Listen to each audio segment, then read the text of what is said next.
नमस्कार दोस्तों, हमारी आज की कहानी का नाम है अन्नपूर्णा बहू। अपने बेटे के शुभ विवाह के उपरांत नई बहू के आने के उपलक्ष्य में रखी गई रिसेप्शन पार्टी में राकेश बाबू और उनकी पत्नी सरला मेहमानों का स्वागत करने में लगे हुए थे।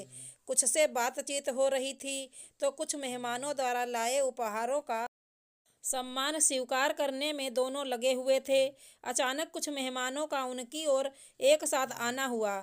ये सब क्या है राकेश भाई? एक मेहमान गुस्से से बोला।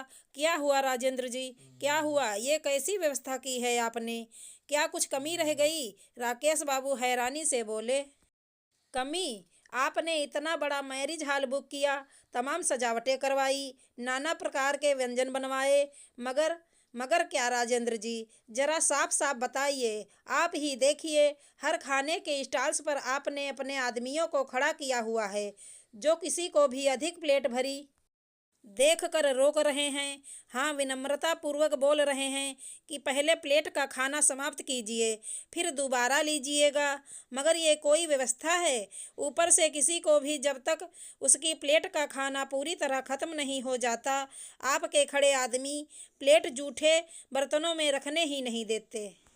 राजेंद्र भाई, असल में उन व्यक्तियों को इस बात की ही तो विशेष व्यवस्था के लिए रखा है, लेकिन ये तो गलत है। ऐसे तो आपकी इस पार्टी के सारे व्यंजन कोई चख ही नहीं पाएगा, बस दो चार व्यंजन में ही पेट भर जाएगा।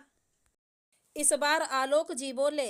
ये तो अच्छा है ना भाई साहब, जिसे जो पसंद है वो सोच समझकर अपने पेट के अनुसार ही खाएगा, और ऐसे खाना व्यर्थ भी नहीं होगा।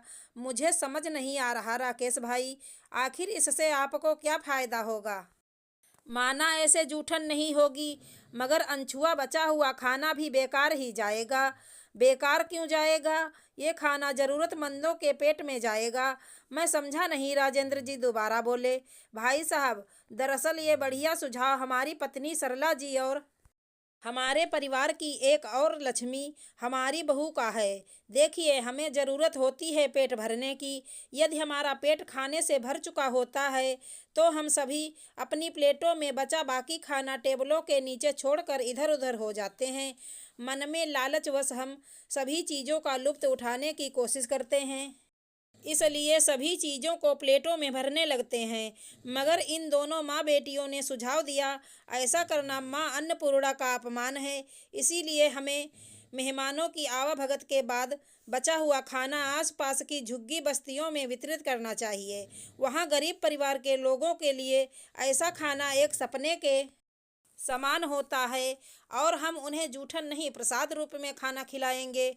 बस उनके सुझाव पर अमल करते हुए मैंने और मेरे बेटे रोहन ने ये व्यवस्था की है। देखा जाए तो भाई साहब, ये सुझाव बहुत अच्छा है। सभी को खाने को भी मिलेगा और ऐसे खाना बर्बाद भी नहीं होता है। क्यों, सही है ना? राकेश बाबू मुस्कुराकर बोले। सभी मेहमानों ने एक साथ कहा, वाह, धन्य हो भाभी जी आप, और धन्य है आपकी बहू। ये तो वाकई सुंदर सुझाव है मेरे भाइयों। इसलिए तो घर की बहू और बेटियों को लक्ष्मी और अन्नपूर्णा कहा जाता है, क्योंकि अन्नपूर्णा कभी अन्न का निरादर नहीं होने देती, बल्कि सबकी भूख का ख्याल भी रखती है। पेट पर हाथ फिराते हुए राकेश बाबू ने कहा तो सभी एक बार फिर से ठहाके मारकर हंसने लगे। अब सभी आमंत्रित मित्रगण और पारिवारिक रिश्तेदार नई बहू को अपना आशीर्वाद देते हुए शुभकामनाएं देने में व्यस्त हो गए। वहीं राकेश बाबू और सरला जी बेटे बहू की खुशियों में शामिल सभी का अभिनंदन करने लगे। आशा करती हूँ हमारी कहानी अच्छी लगी होगी। धन्यवाद दोस्तों।